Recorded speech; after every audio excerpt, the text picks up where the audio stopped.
Міне Жанболат Мамай жақтастарының наразылығы әлі жалғасуда. Түнгі сағат 12 болды. Полиция бізге палатка құруға мүмкіндік бермеді. Жаңбырдың астында қалған адамдар тоңып қалды. Бірақ әлі де наразылық жалғасып жатыр. Иә, әшер.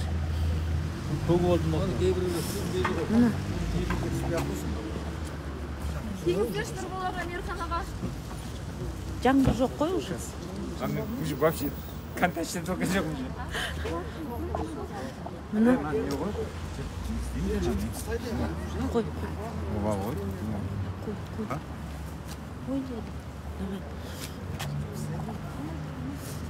Міне адамдар тоңды, демалатын. Қазір қайтадан палатка құру талпынысын жасаймыз. Себебі адамдар далада тоңып кетті. Міне полиция қызметкерлері келмендер, адамдар тоңды. Келмендер, жақындамаңдар. Жоқ, полиция, жақындамаңдар. Жоқ, жақындама.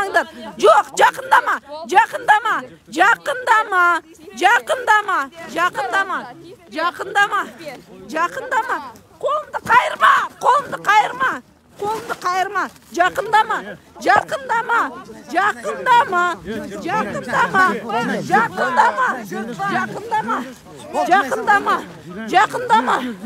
Жоқ, жақындамаңдар. Жібер, жақындамаңдар. Жақындама. Міне полиция Жанболат Мамайдың жақтастарына қайтадан біз далада отыруымыз керек па осылай? Міне полиция қайтадан шабуыл жасады. Мұнда түк мүмкіндік бермей жатыр. Полиция тағда наразылықта тұрған Жанболат Мамайдың жақтастарына шабуыл жасады. Аштықта тұрған деген барма өз полициялар.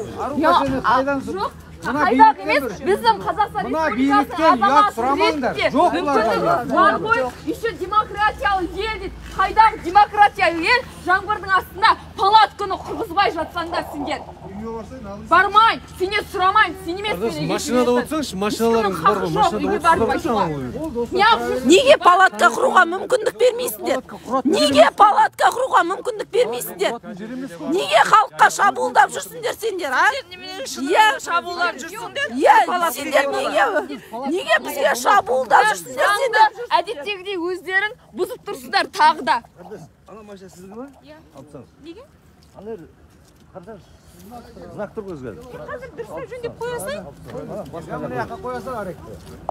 Бізде биотуалет қоясың. Ақыры бізді мына жерге біздің немізді, біздің палаткамызды құрғызбайды екенбіз. Сендер де ешке кірмей тұрыңдар онда осы жерде. Тұрыңдар қарауылдап. Не күлкілі ма?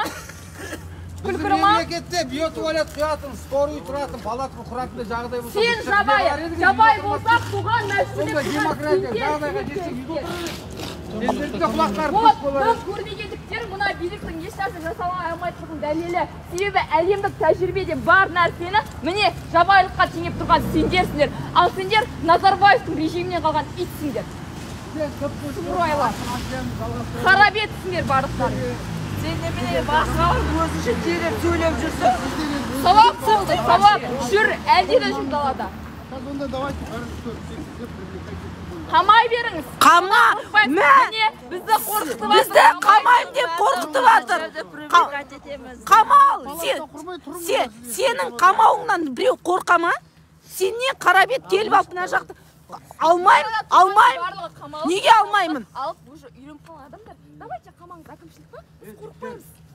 Біз сендерден қорықпаймыз. Ұқтыңдар ма? просто Жанболат жіберіңдерші болды. Жарай ма?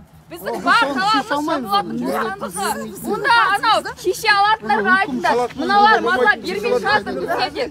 Шеше алатындарға айтыңдар, мыналар маза бермейді, босатыңдар деп. Шығаласыңдар ма сендер оларға? Қылмысы жоқ деп сіздер айтсаңыздар, оны шешуге болады. Бәрін біліп тұрсыздар ғой. Біз енді шулаған себебіміз Не, Тоқаевтың жаппа бетіңді, жаппа, қара бетіңді халыққа көрсеткің келмей ма не? Қолдарында тұр, Жанболатты босатып, қолдарында тұр. Қазір сотқа сендер берсеңдер, ешқандай қылмысы жоқ деп берсеңдер, болды, сот қазір шешім шығарып береді, қылмысы жоқ деп. Бере алмайды ғой. Сот деген бір нәрсені қарайтын орган емес болып қалды ғой қазір. Ол тек қана бұйрықты орындайтын.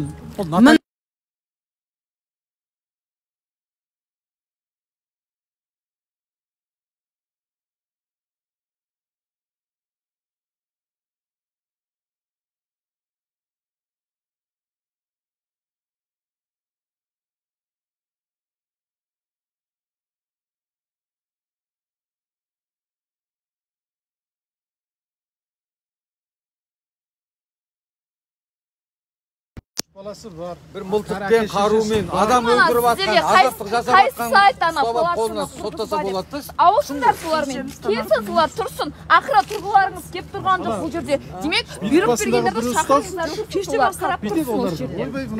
Олар жатыр үйлерінде, сіздер тұрсыздар олар. Кепілге босатып береді, бір нәрсе береді. Қызылорда облысының әкімінің бірінші замын әйелді. Мына жақтастарымыз келіп жатыр. Нұралтыны май деп бір әлі әйелші. Хаменова. Полиция Ал не болды ал? бейбіт наразылыққа мүмкіндік бермей жатыр. Палатка құруға мүмкіндік бермей, қайта бізге шабуылдап жатыр. Тұрған жаңа полицейлері осымен бірінші палаткамызды жыртып тастады. Екінші палаткамызды құрайын тек оған мүмкіндік бермейді. Болмайды. Бірақ ол қандай заңда бар Қазақстанның жерінде палатка құруға болмайды деген. Мен ондай заңдар естімеппін. Мыналардың өздері айтып бере алмай тұр қандай заңда екендігін. Келе салып біздің құқығымызды таптап жатыр. Біз аштық жариялап тұрған адамыз. Заң бойынша мынау бағана жүрген прокурорлар қайда бәрі қарайтын шығар осы иттерді. Мына жерге биотуалет орнатуға олар құқылы. Олар сотты әкеп қою керек еді. Керісінше оны жасаудың орнына біздің құқығымызды таптап жатыр. Сонда күннің суығында біз далада қалуымыз керек па? Біз бұл жерге не үшін келдік? Жанболат Мамайдың жазықсыз екендігін білгендіктен келіп тұрмыз. Егер ол кінәлі болса, біз шықпас едік. Біз ондай елім жерім деген азаматты мына биліктің қолына беріп қойып қарап отыра алмаймыз. Ол қамауда жатқанда біз қалай үйде тұрып жылы төсекте жата аламыз? Жанболат! Қанша адам қаза болды ғой, оны өздері де мойындап жатыр. Жанболат Мамайға бостандық! Жанболат Мамайға бостандық! Жанболат Мамайға бостандық! Жанболат Мамайға бостандық! Жанболат Мамайға бостандық!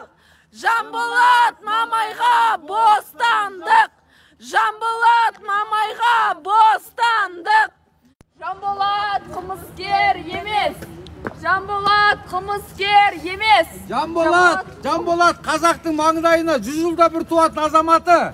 Қадірін біліңдер, 100 жылда бір туатын азамат. Дұрыс. Қадірін біліңдер Жанболаттың. Әлі уақыт көрсетеді. Аз қалды ол уақыттың көрсетуіне. Дұрыс айтады. Жанболаттың орны түрме емес, оның орны төрде болу керек еді. Ал қазіргі мынау бүгінгі шешім, биліктің мына Тоқаев билігінің шығарған шешімі әрине өкінішті. Тоқаев негізі Жанболатты бағалай білу керек еді. Жанболатты пайдалану керек еді. Жанболаттай азаматтарды билікке жеткізіп, бүкіл мүмкіншілікті жасау керек еді, егер реформа жасайын десе. Ал Жанболатты қамау арқылы біз Тоқаевтың ешқандай реформа жасамайтындығын көріп отырмыз. Бұл реформаның басы бұлай болмау керек еді негізі. Адамды қамаудан, белсенділерді, елім, жұртым, халқым деген азаматтар қамаудан басталмау керек еді негізі. Масанчи 57-ге келіңіздер. Бізге көмек керек. Полиция қайта бізге шабуылдап жатыр. Тоқаев мырзадан біз сұраймыз, талап етеміз, Жанболатты босатсын. Босату талап етеміз. Біз бүлік шығарайық деп отырамыз жоқ. Жанболат бүлікші азамат емес. Ол елді бүлікке шақыратын азамат емес. Оны өз эфирлерінде, осығанға дейінгі жасаған наразылық шерулерінің барлығында дәлелдеп көрді. Қанша наразылық шарасын жасады 2,5 жыл 3 жылдың уақытында, бірақ бірде-бір Жанболат бүлікке халықты бастаған емес. Қайта біреулер бүлікке бастайын десе, полиция өкілдеріне біреу тиісіп атса, қойыңдар, онда бүлікке бармаңдар деп әрқашан Жанболат айтып отыр. Ол тек қана бейбіт жолмен сайлау арқылы билікке, заң аясында билікке жетуді, осы елдегі сондай өзгерістерді қалаған азамат. Ол тек қана елде саяси өзгеріс болсын, әділетті сайлау болсын, саяси партияларды тіркеуді жеңілдесін деген талаптармен жүрген азамат. Ол билікті күшпен басып алайық, билікте төңкеріс жасайық деп жүрген азамат емес. Сондықтан Тоқаев билігі Жанболатты түсіну керек. Жанболатты тез арада босату керек Тоқаевтың билігі. Ал олай болмайды екен, халықтың наразылығы күшейе береді. Тағы да айтамыз, Жанболат қазіргі еліміздегі бірден бір мынау Назарбаев жүйесінің былығын ашқан жалғыз азамат. Ол бір өзі осы былықты ашуда, халыққа осын жеткізуде бүкіл бір телеарнаның жұмысын атқарған. Одан да мол жұмыс атқарған осы жолда. Сондықтан бұндай асыл азаматты түрмеде қорлау, ол енді масқараның масқарасы, реформа жасайым деген, елде өзгеріс әкелем деген, жаңа Қазақстан құрам деген биліктің ісі бұлай болмау керек еді. Сондықтан Жанболатты тез арада босатуын біз талап етеміз. Тоқаев мырзадан соны сұраймыз. Тоқаев керек болса, Жанболат сенің жауың емес, сенің жауларың ол сенің қасында жүрген адамдар. Кеше Назарбаев билігіне қызмет етіп, бірақ күнде Назарбаевтан теріс сайланып, бүгінгі күні Тоқаевты мақтап жүрген жағымпаздар нағыз міне сіздің жауыңыз сол. Тоқаев мырза, сіз соны жете түсініңіз. Сіздің жауыңыз Жанболат емес, ол сіздің айналаңызда жүрген жағымпаздар. Ертең күні олар Назарбаевтан қалай теріс сайланса, сізден де солай теріс сайланады. Сондықтан да Жанболатты босатыңыз.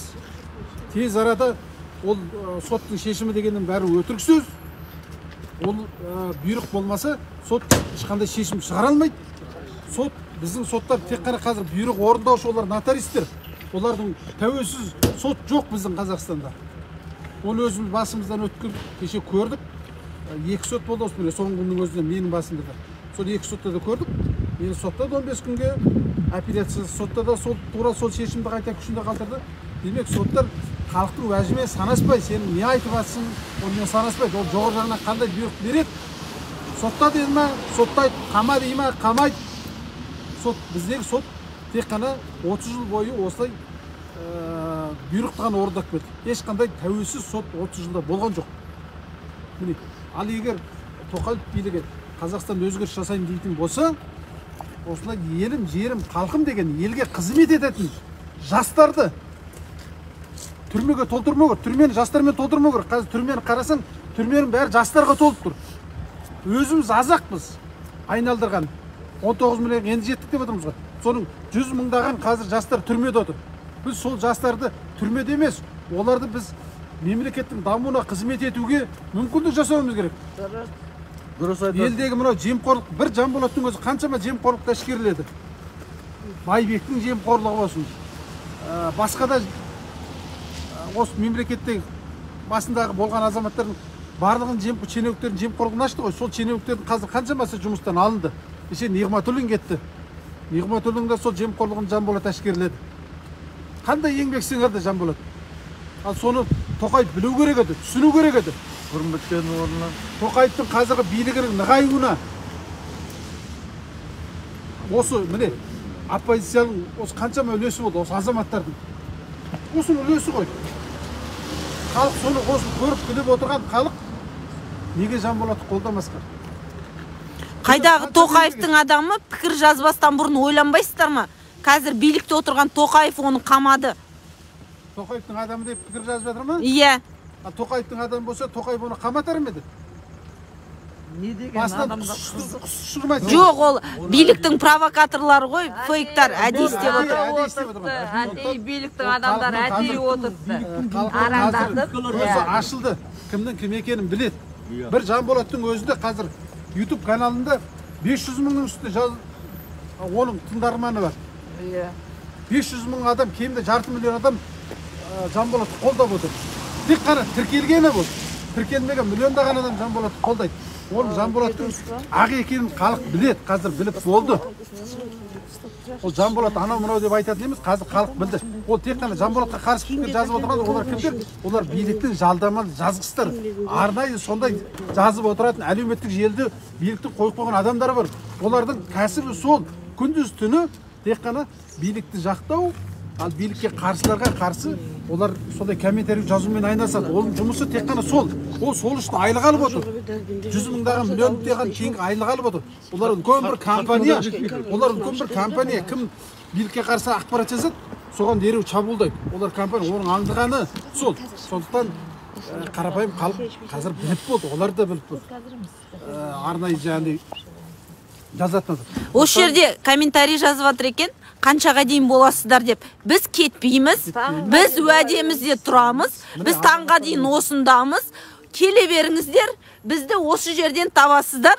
Біз ешқайда кетпейміз. Мына полиция қызметкерлері біздің палаткамызды тартып алды. Енді біреуін жыртып тастады. Енді біз ашық аспан астында, жаңбырдың астында 2 сағат тұрдық, үстіміз малмандай су.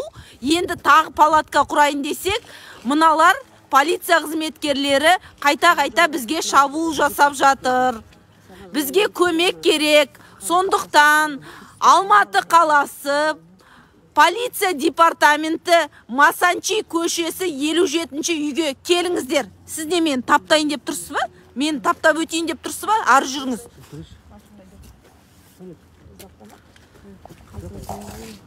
Біз осындамыз. Біз айттық, сот шешімімен келіспейміз. Жанболатқа бостандық! Жанболатқа бостандық! Жанболатқа бостандық! Жанболатқа бостандық!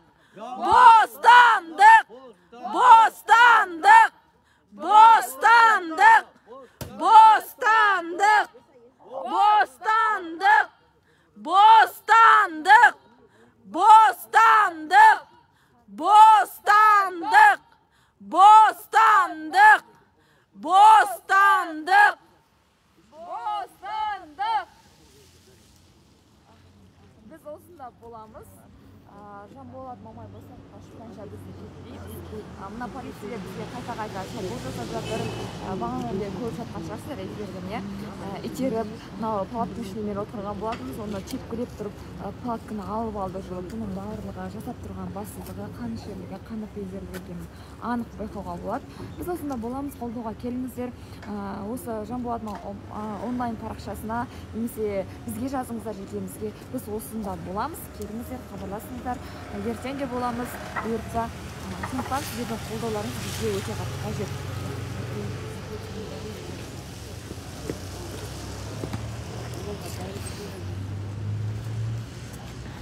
Міне Жанболат Мамайды заңсыз соттағаны аздай. Жанболат Мамайдың жақтастарына аштық жариялап, бейбіт наразылық өткізуіне мүмкіндік бермей жатыр. Осыдан кейін қандай жаңа Қазақстан, қандай саяси реформа туралы айтуға болады? Тоқаев 16-шы наурыз күні қай бетімен саяси реформалар туралы мәлімдеме жасамақ? Бүгін Жанболатты қамап тастап, одан кейін бейбіт наразылық жасайым деген оның жақтастарына полиция арқылы қысым жасап, олардың тіккен палаткасын жыртып, азаматтардың қолын бұрап қайырып, міне отырған жерлерінің барлығын күл-талқан етіп, полиция қызметін пайдаланып, репрессияны жалғастырып, қалай саяси реформалар туралы айтуға болады? бұл бір нәрсені көрсетеді. Бұл билік Тоқаев, Жанболат Мамайдан және демократиялық партиядан қорқады. Саяси бәсекелестіктен қорқады.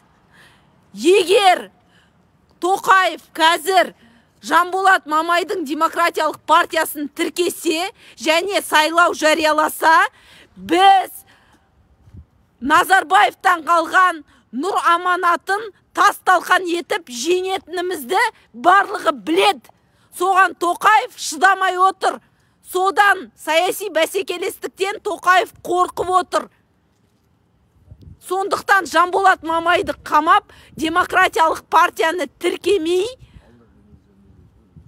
өтірік ойыншық сайлау өткізіп, өзінің билігін ары қарай ұзартпақ. Бірақ олай болмайды. Біз Тоқаевқа тағы да қайталап айтамыз. Назарбаевтар мен басқа да